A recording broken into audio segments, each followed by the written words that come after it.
I am back. I am so glad to be back. I know it's been a while, and I know you guys miss me terribly. I have a lot of notes that I wanted to talk about, but I can't talk about it all because it'll be like so long. It'll be like so long. But I do want to go ahead and get started and just say I know I'm late to the party. But I just wanted to congratulate Tom Brady and the Tampa Bay Buccaneers for laying the smackdown on the Kansas City Chiefs. I mean, man, they laid it down. And that defense did not play. That defense did allow nothing. So congratulations to, Tom Brady. Heck, he plays like he's 20-something. But good for him. Another thing I wanted to talk about is why are we talking about Dak Prescott as if he is a generational player? Like, he isn't a Watson. He isn't a Patrick Mahomes. He isn't a Matthew Stafford. He isn't a Russell Wilson. He isn't like a Drew Brees. He isn't a Tom Brady. Like, why do we talk about him? Well, I mean, not me, but folks. Talk about like he's this generational player. And he only gets talked about is because he's a quarterback for the Dallas Cowboys. He would not be getting this much play if he was, if you're, like a Jet or I don't know, a Brown or something. Like, I don't think he would get that. But it's because, the Dallas Cowboys, whether you hate them, or love them, end of the day, they are the Dallas Cowboys. So, yeah, he's the quarterback, but he's not a generational player. So let's start acting like he is one. Franchise him. That's it. We don't need to talk about nothing else. We don't need to do anything else. We're just going to franchise him. He's going to play on the tag. And we move on. And if he don't like it, he can sit out or he can go to another team. But I don't think he should stay in Dallas, period. Dallas needs to figure out whatever they need to figure out. But I'm not going to go what they need to do. I'm just saying, franchise him. And he's not a generational player. Let's get over it. Moving on. I have so many to talk about, but I can't talk about them all. But the other one, the story that just popped off, is Cam Newton and this spoiled, privileged kid, teenager, that goes to his camp, freaking mocks him and talks crap to him at his own camp. Yeah. And then the other video that they shows where he goes up to him later and tries to talk to the kid. And then again, this kid's all like, oh, you can find me on YouTube and all this kind of crap. I'm going to put the video in if you guys can see it. Maybe that could be a video in itself. I don't know. But this kid is an entitled, little, privileged teenager who you just want to go like, that's exactly what you want to do. Like that's what you need to do. Like, the parent. You get what I mean?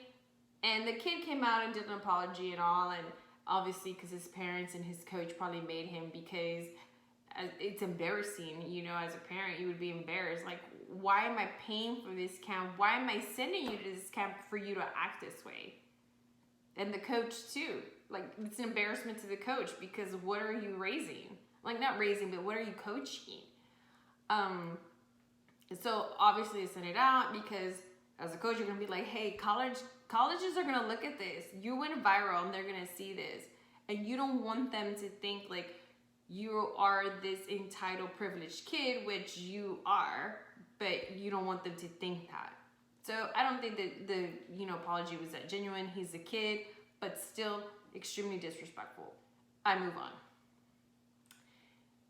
And again, I'm not saying I'm a Cam Newton fan, but I mean, he's not like the way he used to be a good player now as he was before. I mean, he's not a starter in this league. I mean, I think he's a backup, but I don't know, the quarterbacks are needed everywhere these days, so who knows? But he's not as good as what he used to be, is what I'm saying. And, but anywho, JJ Watt. I have his shirt. Dream big. Work hard. 99. I probably have 5 jerseys, 4 shirts that are specifically JJ Watt. Great guy. I mean, but it is what it is. I think he's going to go to Pittsburgh or Green Bay. Green Bay because it's home. Pittsburgh to be with his brothers. However, people say the Bills. I could see that too. But I still want to say Pittsburgh or Green Bay. I don't think he's in a rush. He doesn't like he needs money or anything. He's not going to break anyone's bank. But I think, I don't know. Pittsburgh or Green Bay is what I really think. If they want him, really. But what I wanted to talk about is Watson. I am disappointed in him. But first, I want to say I called it. I have a friend who can vouch for me, and my husband can vouch for me when I said when D-Hop was gone and Watson came to sign his contract. I said, I think he's only signing because of the money, not because of the team, organization, but the money. I just felt it when he signed. I just didn't feel like it was genuine. I didn't feel that. Here we are. I called it. I said it. I called it. I had an intuition back then. I called it. The guy has never lost. No one likes losing. Winning cures all. He had a fantastic season. However, this is an individual sport. It's a team sport. So I don't care what your stats look like. If this is not, let me just do my brand. This is about winning football games and winning a trophy. This is not just about you individually. He's never lost. He doesn't know how to lose. And he's pouting. And I think that's what it is. If he would have went far in the playoffs, like for example, if he was actually in the playoffs, because this started popping off, like, you know, the season wasn't even over. The Super Bowl we were leading up to Super Bowl. But like if he was in the playoffs, he wouldn't be talking this way. But losing creates, you can see people's character. And I feel like this isn't a good look for him. And he's still young, but at the same time, if you had such a big issue, you wouldn't have signed. And not only that, you vouched for Bill O'Brien. You vouched for Bill O'Brien. You came on before they gave him the extension. You came on and said how much you loved him as a coach and how you and Bill O'Brien worked great with each other. And you praised him very much. So they gave him an extension right after that. We were like, come on, like really, seriously, come on. No, but he did it. And he made all these horrible moves, and you played some part in that. So I don't like this, I don't like this organization, and all this and that. Like, you're a part of that too.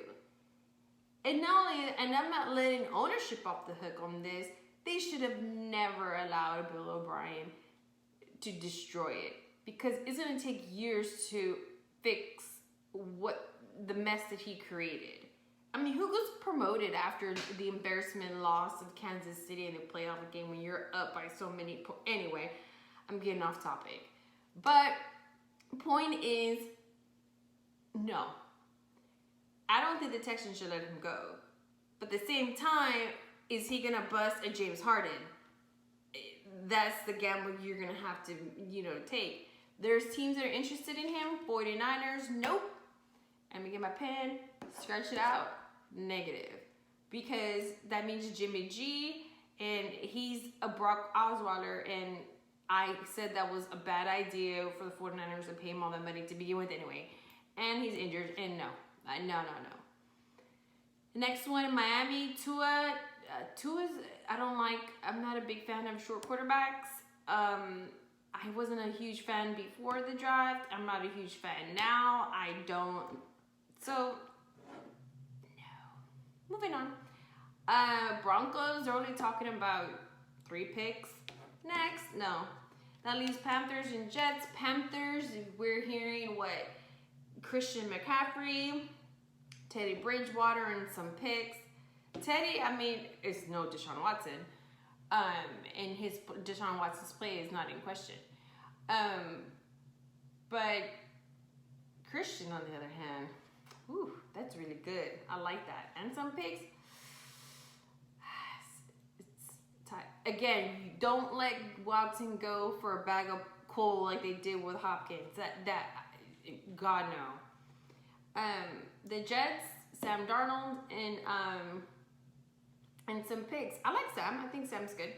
I mean, it's not like, you know, oh my God, but I think Sam's cool. And the picks would be good too. So I don't know. I still don't think the Texans should get rid of him. But you lose that if he's gonna bust a James Harden.